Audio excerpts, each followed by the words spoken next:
maanta adduunka Soomaaliland waxa ku jirta meelaha caalamku aad u hadlayo marka laga reebo Gaza inta kale way u hadal badantay maxaa keenay waana wada ognahay ka wada hadlayno hal su'aal baan isweydiinaynaa Soomaali waxay ahayd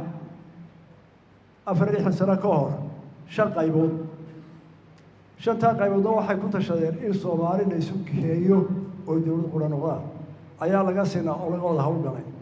inagoo quriga qaybin isticmaaladii dhulka qaybsaday dawladda badan ayaa kamid ah dad badan oo la qaybiyay baa meel uba jira hase yeeshee 40 sanadood waxay noqotay inaan la isu keeni karin shantii Soomaaliyeed oo iyaga cidii qaybsay ka soo cid waliba danteeda u tashatay qaar dawladda kale la midoobay oo ay ku barwaaqeen oo ay u ducaynayna qaar iskood bay isu taageen oo ay ku barwaaqeen oo ay u ducaynayna haddii labadii dawladood isu taagay isqaban waayeen waxa la filayay shanta Soomaaliyeed saddexdii kala haray labadii midoobay isqabtay mooyaane bar inay gar qaadaan oo waxa la isku hayaa eegaan taasi ma dhicin waliba xaaladaha imika socda waxaad moodaa inaan wali laga garaabin oo shantii Soomaaliyeed marnaba ka heshiin waxa la isku hayaa labadii dawladood ay isu tagay isku midka ahaa ee horseedaya shanta ayaa isqaban waayay balka gardarray uga fiiqeen bar hadhow saa laga wada joogay shantii Soomaaliyeed waxay ka marxaad furilaayeen labadii dawladood isu tagay maxay hayaan bal intooda badani waxaaba eeda saaraan Somaliland oo la yiraahdo midnimo la diidaya midnimadii Somaliland halkan rag badan nool baa laga yaabaa inay nool yihiin maanta ay maqlayaan 40 sano ka hor shanta Soomaaliyeed waxa xarun ahayd oo nin waliba isagoo magageliyo doona u yimid waxa nin taariikh la magacaabay oo dhan Hargeysa iyo Somaliland oo ahayd halkii Soomaaliyeed laga doonayay Soomaalinimadii iyo Islaamnimadii Hargeysa sidii u haysa laakiin waxa la doonayaa inaanay u noqonin iyadu ta lagu diro shantii Soomaaliyeed ay noqoto sidii lagu midoobi lahaa inay tahay walaalo siman oo waxayso ogol oo is ixtiraamo Somaliland 30 sano ay doonaysay in ay dawladeedii la soo noqoto caalamka ay ixtiraafto 30 kaaba Soomaaliyeed hor taagan saddexdii raacay iyagu isu gooristay kama marxaad furin kii ay midoobayna waa mudafiray Soomaalinimada dawladeedii laakiin حق إلهي سومالي واحد يجتمع مالته وضرتها بي ووانا سيدور الشبانته إن بدنا تاسوي هرقش مرخاتي هذا الشر يبقى قدام بيسي ومحري سومالي الآن ترى بين تارا وسد دولون والله سوق عاضي إلى اعتراف سيا أما هبا موسى أود ولدني وحقب سجيده أو قد كل اعترافه تيورسك جري كنا كل واحد مارنتي أي برسكول مدحوينه يقرن بحسي وست أفريقيا يكونوش اسمه قاعدون الفرنسي بيكون هذا الشاب أي حمر علاقاتكم جرت فالعداوة وراء احترامي إن الضيال فوق قاعدوا ولا لماذا كادورية برسوكي قبتسير صومالي برسوكي قبتسير كل حمر تشوفيه وكل مركز تشوفيه كي كل حاجة وحاها وهو كينيا إسنبرة تقول مدحوينه أي إنه أرض معي أو إنه سول ويسوى هذا الاعتراف هو قاعد علاقات كحمر جرت هذا هو أنا ولالك احترامي وكسور دوي أو ولالك شرفي شرف يا أمام بينك مذي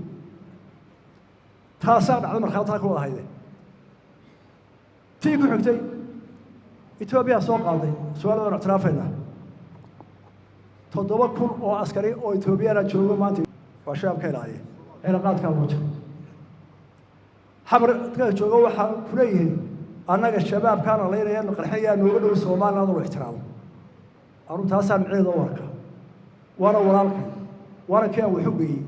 وأنا كان شرفي وأنا كان لي ولا نكر قربه علماء يا عام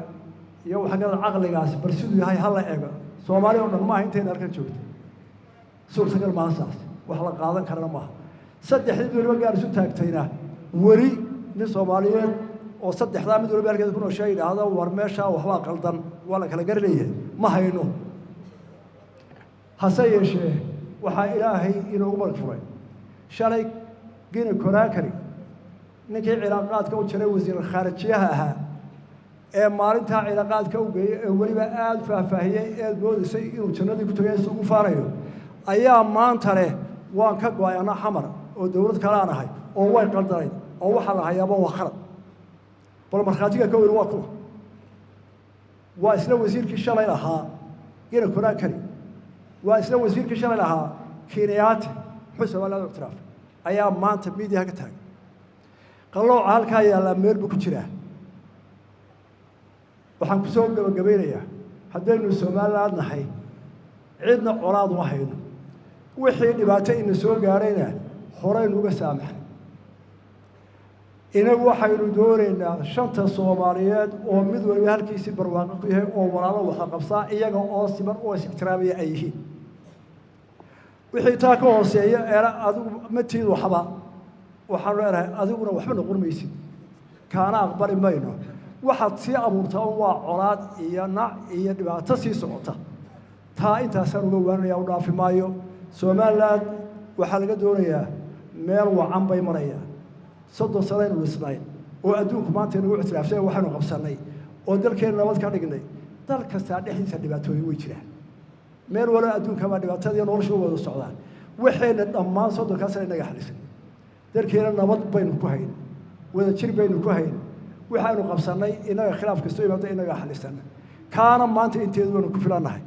ilaahay waxa ka rajeenayaa inaynu nabadda iyo wada jirka iyo dawladnimada dhammaanteen ka wada hawlgalno waxaynu doonaynaa dawladaan cidna dulmin oon Soomaali iyo nin kale toona wax dulmiyo oo gardarra ku sameeynin wax gardarra iyo eediyad iyo dulmiyana aanina ka qaadanin waayo taa ilaahayna uu badinba